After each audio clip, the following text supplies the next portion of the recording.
Ha? Nabasti daw tayo. O, desperado na daw mga kampo ng sindikato ni Duterte, sabi ni Kaki Pinat. Ha? Oo, kasi ano eh, ha? Napahiya si Baste, ngayon, nireremedyohan yung grabing kahihiyan. Nang hamon-hamon kasi tapos hindi pala sisipot. O nanghahamon na naman uli. Nanghahamon na naman uli si Baste. Bunyog Lloyd de Rigor, maganda. Tapos para makabawi sila kay General Torre, kasi grabe yung kasikatan ni General Torre kahapon, ano? Talagang dinumog ng maraming tao, ha? Almost 10,000 o lampas pa yung nandun daw na tao eh. Kabunyog Boy Edibs, marahin na aga. Ha? Shout out. Ha? Shout out kay Animal ka sa Davao. Shout out daw Serla ng Davao. Ha? Ayan, hindi naman pala sa Davao mali ako, sorry. Si Animal ka, sabi niya, shout out daw tayo sa bakla ng Davao. Oy, Animal ka, sabi ni Congressman na Percy Sindanya, wag daw tawaging bakla si Baste. Kasi hindi naman daw ibig sabihin na bakla ka, duwag, hindi daw yun. Oh? Kasi siya, sabi ni Congressman Percy Sindanya, bakla siya. Pero hindi naman siya duwag. Oh, kaya wag namang i-associate na pag sinabi mong bakla, duwag. Anyway, hi kay Zoe, kay Maria Capra, good morning. Kumusta kayo sa Oklahoma? Yan, SONA ngayong araw SONA, State of the Nation Address ni PBBM. State of the Nation Address. Kaya lang maulan dito, maulan. Hindi naman malakas pa ang buhos ng ulan pero madilim ang kalangitan. Pero di bale, tuloy ang mga ang mga rallies ngayong araw ng SONA, State of the Nation. Kay Teresita Collado, sabi niya, thank you sa mga discussion mo sa mga issues sa Philippines. Nagkakamalig pala siya, Bicolana. Okay, so ito, pilit na kumbaga nagda-damage control si Baste kasi nalagay siya sa nakakahiyang sitwasyon. Kahit yung mga DDS hindi siya maipagtanggol eh. Nakakahiya yung So ngayon, pero successful yung naka-raise ng 20 million. Naka-raise ng 20 million. O yan Ayan mga kabunyog Yan. Torre Duterte match raises over 20 million in cash aid relief goods. Grabe Grabe ang na-release grabe ang na-raise na pondo. Kahapon ang alam ko 15 million lang pero ngayon balita na sa Inquirer 20 million daw. 20 million. Kasi talagang nakakuha ng atensyon ng publiko eh. Nakakuha ng atensyon ng publiko. Saka maraming supporters maraming supporters ni General Torre. Bumili talaga sila ng tickets. Yung iba, yung mga kaibigan niya siguro, bumili nag-donate talaga o naka-raise ng 20 million. Yun naman ang gustong mangyari ni General Torre. Ang gustong mangyari ni General Torre, kung magsusuntukan sila ni Baste, hindi yung suntukan na parang pangtambay. Hindi, for akos. Saka may susundin na rules. Hindi yung bugbugan na suntukan lang na. Siyempre, kailangan may rules para malinaw. Siyempre, para may rules, di boxing match. At para naman na may purpose yung nila, hindi lang dahil sa hamunan nilang panghamon ni Baste, gamitin na sa fundraising. Yan, naka-raise ng 20 million. Naka-raise na ng 20 million, sikat na sikat pa si Torre. Ngayon, ang ginagawa ng kampo ng DDS, sinisiraan si General Torre. Ito ngayon, kumakalat itong mga text messages. Ayan. Tapos, kinakalat na yung marami daw tao kasi pinersa. Parang pinilit na umattend kahit ayaw nila, ni-require, ginawang mandatory. Yan, yung kumakalat na yan na message. Pero pinabulaanan niya ni General Torre. Sabi ni General Torre ito, Ang nagkakalat kasi daw nung ano na yon, yung fake news na yon, na inubliga raw ang mga pulis, ay isang nagngangalang retired Brigadier General Fillmore Escobal. Itong si retired Brigadier General Fillmore Escobal, naging regional director sa Davao ng panahon ni Duterte. Tao talaga ito ni Duterte, si Fillmore Escobal.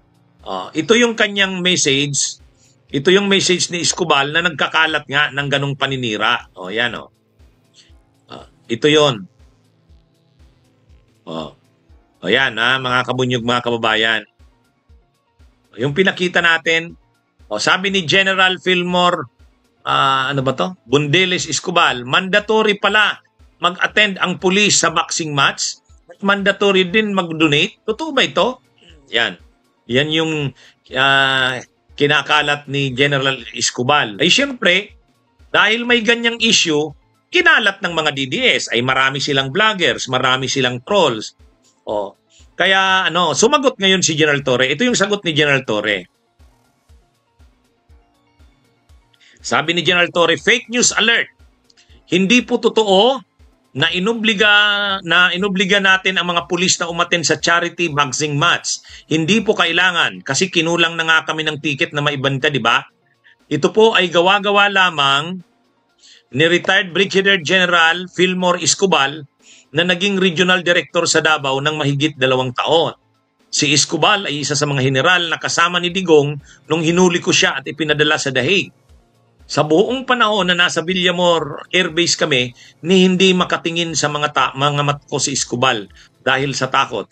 At nung inihatid ko na si Digong sa eroplano, dumaan pa kami sa harap niya pero yumuko lang siya. Ni walang attempt na tulungan ang boss niya. Yan So may contra-issue si May contra-issue si General Torre. Yung kumakalat daw na yon, yung kumakalat pala na yon, galing kay retired Brigadier General Fillmore Escobal. Galing mismo yan kay General Torre. Kaya balita ngayon na ito nga, yan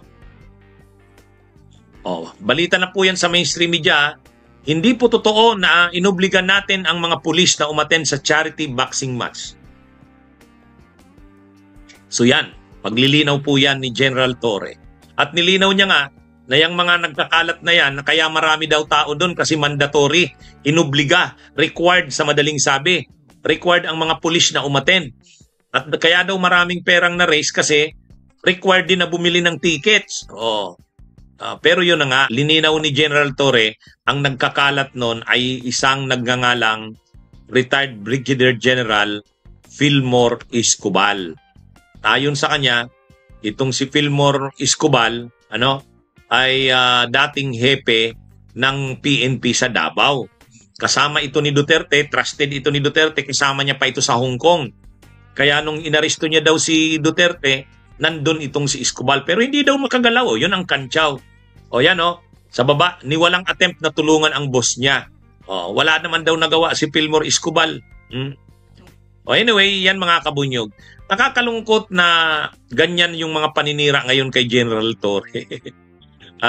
Kasi nga, nagda-damage control nga kasi ang mga DDS kasi napahiya talaga si Baste. Napahiya. Nagpipilit pa si Baste ngayon na nagpipilit pa na rematch daw, rematch. Pero ayaw na ni General Torre. Sabi ni General Torre, ayaw ko na ng rematch. Tama na yan. Di ba yun din yung sabi ko kahapon? Kung maghamon ng rematch si Baste, wag nang patulan. Tama na yun. Actually, ako nga, hindi, tama na yung issue na yan dyan sa boxing match na yan. Ang importante na ipakita ni General Torre na hindi siya duwag. At wag naturuan din ng leksyon si Baste na wag yung hamon ng hamon. Nasanay kasi sila Baste, sila Pulong, ang mga Duterte, sila Sara, pati yung kanyang ama, nasanay sila na nasanay sila na nambabastos, nambubuli, hamon dito, hamon doon, patayan, suntukan. Kaya lang, at least naipakita ni General Torre na Hindi pwede yung ganyan. Kaya tama, nabasa ko yung post ni General Torre, hindi niya na raw papatulan yung mga rimats-rimats na yan. Tama na yan. Okay na sa kanya yun. Oh. Tama po yan. Yung stand na yun ni General Torre, tama yan. Di ba sabi ko kahapon, wag nang patulan yan.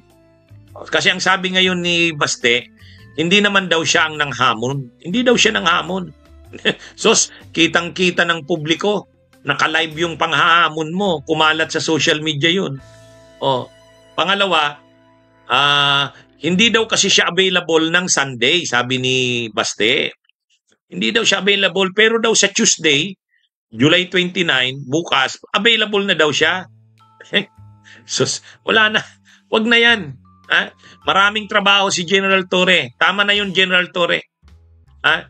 Na ano mo na-expose mo na ang kaduwagan ni Baste. Okay na yun. Wag mo nang patulan. Masisira ka lang dyan, masisira ka lang dyan. Kasi sasabihin ng mga tao, pinapabayaan mo na yung trabaho mo. Tama na yun. Ano na yun? Ang importante na expose si Baste. Oh. Oh. Kaya lang yun na nga, dahil nga nasira talaga si Baste dyan. Ngayon, pilit sinisiraan si General Torre. Ang paninira sa kanya ay itong mga kinakalat na binayaran yung mga inobliga yung mga pulis, mandatory, required. O yan na nga, sabi naman ni General Torre, hindi. Yung donations nga, ang dami na eh. Oh. Anyway, so yan mga kabunyog, magandang araw sa inyong lahat. Yan po yung update dyan sa issue ni Baste at General Torre. Abangan ninyo ang coverage natin ng SONA, State of the Nation Address ngayong maghapon. Ngayong maghapon hanggang gabi yan. Okay?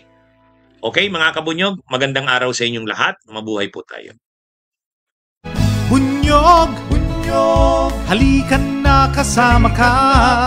Bunyog, kapag buklod ay may pag-asa. Luzon, Visayas, Mindanao, isa ang pananaw. Sa bagong Pilipinas ang bunyog isisigaw. Bunyog, bunyog.